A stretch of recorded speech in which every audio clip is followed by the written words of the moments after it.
এক নম্বৰ কোৱেশ্চনটা হ'ল কাজিৰঙা ৰাষ্ট্ৰীয় উদ্যান কিহৰ বাবে বিখ্যাত? এনসাৰটা হ'ল এশিঙীয়া গঁড়ৰ বাবে কাজিৰঙা ৰাষ্ট্ৰীয় উদ্যান বিখ্যাত। 2 নম্বৰ কোৱেশ্চনটা হ'ল তলা শদিয়া সংযোগী সেতুখনক কি নামেৰে জনা যায়? এনসাৰটা হৈছে ডক্টৰ ভূপেন হাজৰিকা সেতু। তলা শদিয়া সংযোগী সেতুখনক নামেৰে জনা যায়। 3 নম্বৰ কোৱেশ্চনটা হ'ল তাজমহল ক'ত অৱস্থিত? এনসাৰটা হ'ল দিল্লীত তাজমহল অৱস্থিত।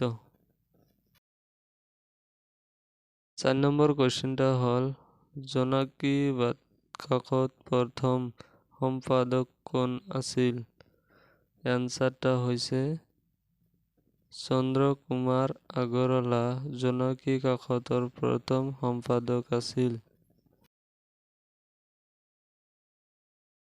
নম্বৰ কোৱেশ্চনটা হ'ল NRL ক'ত অৱস্থিত? এনসাৰটা হ'ল নুমলী ঘৰত NRL অৱস্থিত। 6 নম্বৰ কোৱেশ্চনটা হ'ল শংকৰদেৱৰ শ্ৰেষ্ঠ মৌচাক পুথিখনৰ নাম কি? এনসাৰটা হৈছে কীৰ্তন। শংকৰদেৱৰ শ্ৰেষ্ঠ মৌচাক পুথিখনৰ নাম।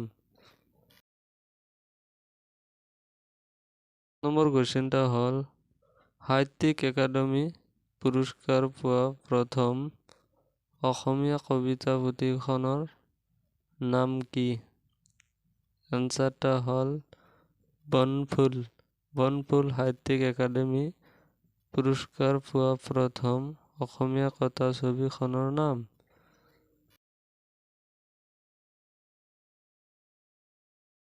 8 নম্বৰ কুৱেশ্চনটা হ'ল হয়গ্ৰীৱ মাধৱ মন্দিৰ ক'ত অৱস্থিত?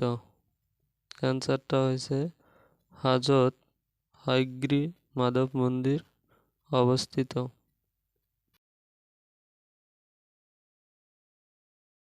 9 নম্বৰ কুৱেশ্চনটা হ'ল কাজিৰঙা কিমান চনত ৰাষ্ট্ৰীয় উদ্যান হিচাপে ঘোষণা কৰা হৈছিল? এনসাৰটা হৈছে 1774 চনত কাজিৰঙা ৰাষ্ট্ৰীয় উদ্যান হিচাপে ঘোষণা কৰা হৈছিল। 10 নম্বৰ কুৱেশ্চনটা হ'ল হাজো কিহৰ বাবে বিখ্যাত? এনসাৰটা হৈছে কাঁহ পিতল বাচন বৰ্তনৰ বাবে হাজো বিখ্যাত বুলি জনা যায়। 11 নম্বৰ কুৱেশ্চনটা হ'ল ভাৰতৰ প্ৰথমখন সংৰক্ষিত জৈৱমণ্ডলৰ নাম কি? এনসাৰটা হৈছে হাতমপুৰা। ভাৰতৰ প্ৰথমখন সংৰক্ষিত জৈৱমণ্ডলখনৰ নাম। 12 নম্বৰ কুৱেশ্চনটা হ'ল ভাৰতৰ কোনখন ৰাজ্যৰ ধান উৎপাদন আটাইতকৈ বেছি হয়?